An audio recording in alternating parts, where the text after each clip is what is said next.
Aho mana yacu turagushimiye cyane kuri aka kanya keza uduhaye kugira ngo tube hano muri iki gihe databuja twakoraniye hano imbere y'inyonga zawe. Turagushima kuko uri imana yacu, turagushima kuko uri imana yaturemye, turagushima kuko uduhaye akandi kanya keza ko kuza mu nyonga zawe kugira ngo sega w'amahanga rya jambo rishike ngo aho abana aho babiri canke batatu bazoba bakoraniye mu izina ryawe uzoba uri hagati yabo. None rero turaguhaye ikaze y'icubahiro, karibu hagati yacu vyagire. Turagukeneye mana, turagukeneye hagati yacu, turagukeneye mu ntambuko zacu, turagukeneye mu vyo tuvuga n'ivyo dukora, ngo abe ari wowe dufata akaboko, abe ari wowe tugwanirira. Mana yo mw'ijuru, ishimwe n'icubahiro bibi vyawe. Tuje imbere yawe kugira ngo twibutsanye ivyanditswe. Tuje imbere yawe Mana kugira ngo twibukanye rwa rugendo Yesu yagira hano mw'isi kugira ngo adukize. Ntiyaje mu rugendo gusa, yaje kudukiza kandi yarabikoze, yaduhaye agakiza mu kwemera kutwikorera ivyaha vyari bituremeye bitunanije kandi bitubereye inzitizi kuzoshika iwawe. Ubu inzira yaraciwe y'agakiza kuko twayizaniwe na Yesu Kristo. Ijambo riratubwira ngo uwuzomwizera wese, uwuzokwatura ko Yesu Kristo ari umwami, akongera akavyizera mu mutima ko yapfuye akazuka, azokizwa. Natwe turavyizeye kandi turavyatura. Tuje imbere yawe Mana tugushimira kuko wowe ntawe mungana, ntawe muringaniye, usumba vyose. Niwe waremye ijuru n'isi.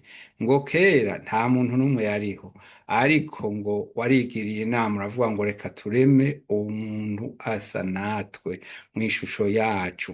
None rero Mana ndagushima kuko kuva uwo munsi wipfuje ko twe tubaho, wipfuje ko tuzokwamana ibihe vyose. Mwami Yesu yaratubwiye ati ngiye kwa data, ngiye kwa data kubategurira ikibanza kugira ngo aho nzoba namwe azoba ariho muzoba, nzoza kubajana. Haleluya. None natwe turi muri ico cizere, turi muri uwo mugambi wabo wabiteze ko Yesu umwana w'Imana azoza kutujana mu bwami bwa se nk'uko yabivumereye.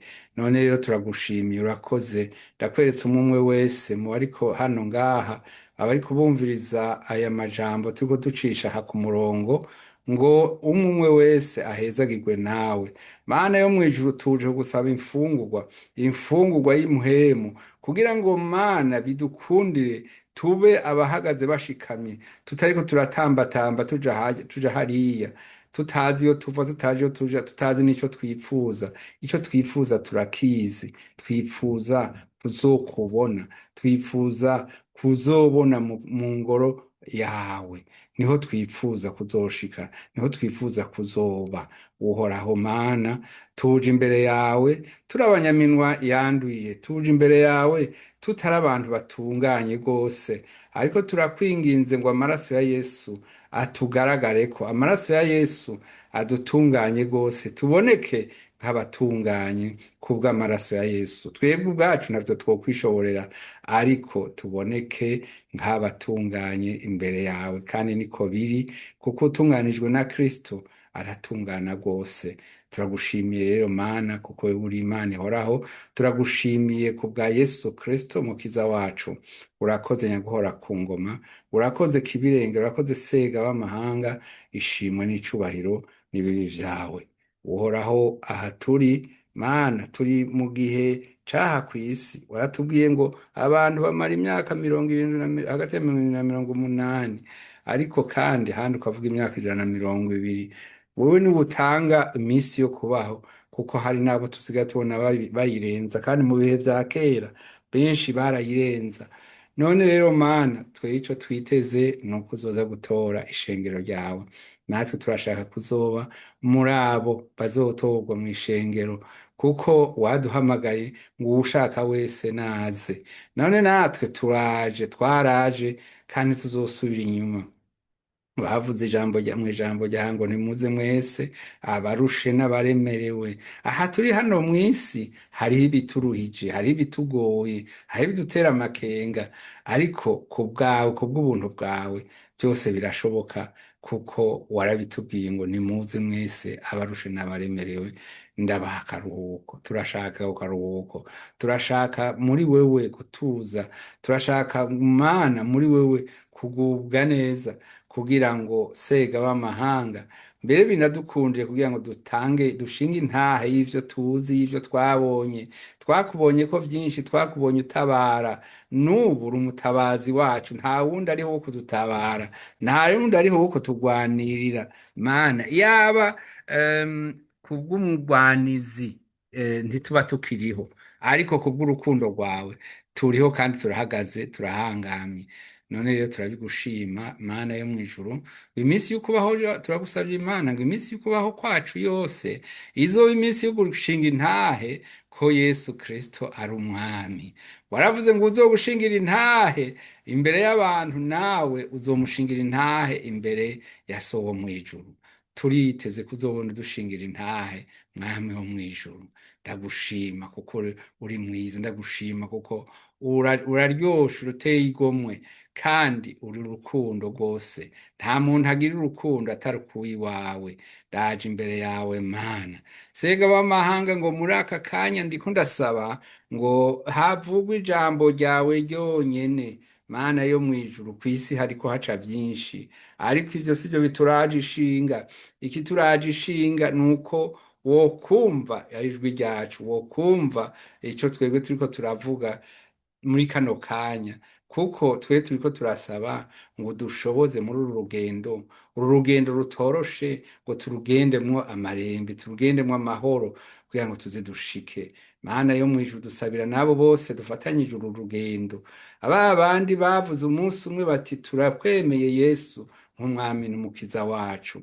Mana yo mw'ijuru, ariko bakagera mu nzira bakabona amananiza, bakabona amabuye, bakabona ibinogo, bakabona inzuzi, bakabona umuriro, bakabona ibintu biteye ubwoba, bakongera bagasubira inyuma, bagasubiza umukinyi inyuma. Inyuma ntahariho, inyuma ni mu mahonero. None natwe twahisemwo kuzokuma dutera imbere, naho nitwagwa niwe uzotuvyura kandi uzoturamira, kuko warabitwemereye kandi urabidukorera kenshi, turamaze kubibona. Waravuze ngo nimuze mwese abarushe n'abaremerewe, none kuruhuka. None rero turaje imbere yawe mu izina rya Yesu Kristo, turaje imbere yawe mu izina ry'umwami wacu Yesu Kristo. Turavuze tuti karibu mu mitima yacu mwami, karibu wigabe wiganze Mana. Muri twebwe habeho ijambo ryawe, muri twebwe habeho intahe yawe, mu izina ry'umwami wacu Yesu Kristo. Twinjire Mana, uturabe, utumoreke, ikitaguhesha icubahiro cose mwami ucigize kure yacu, maze ishimwe n'icubahiro bibe ivyawe mwami.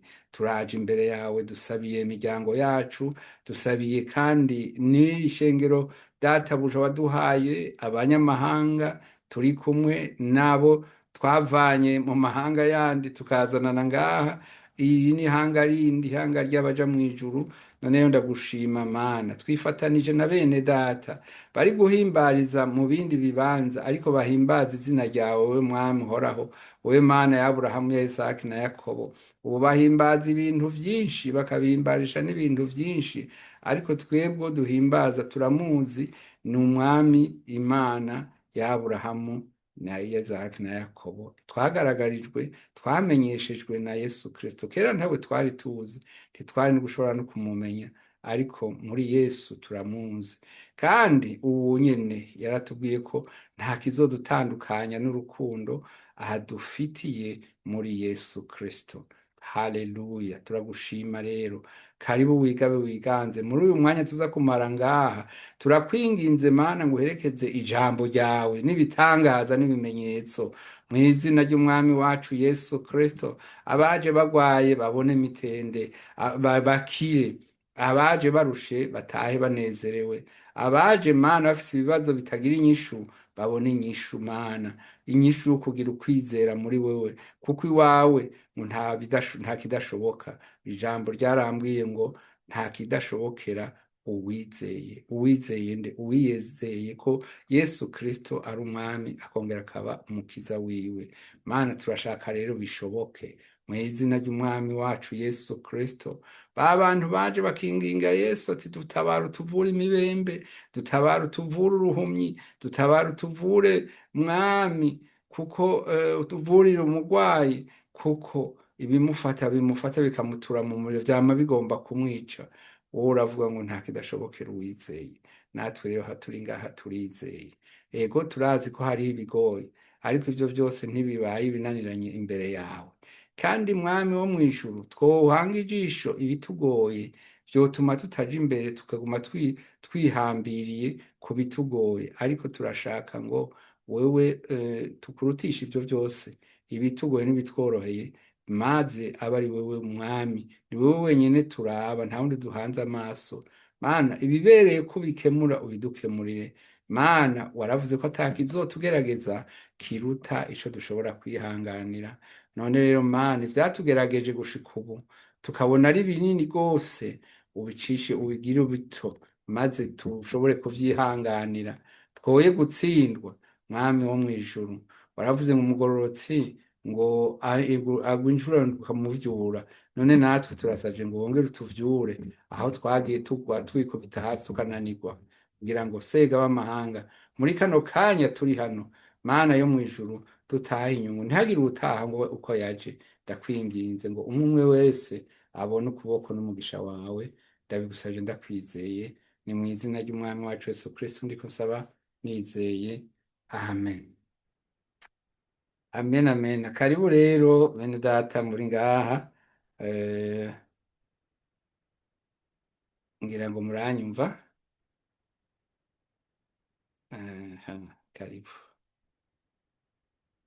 Karibu, karibu.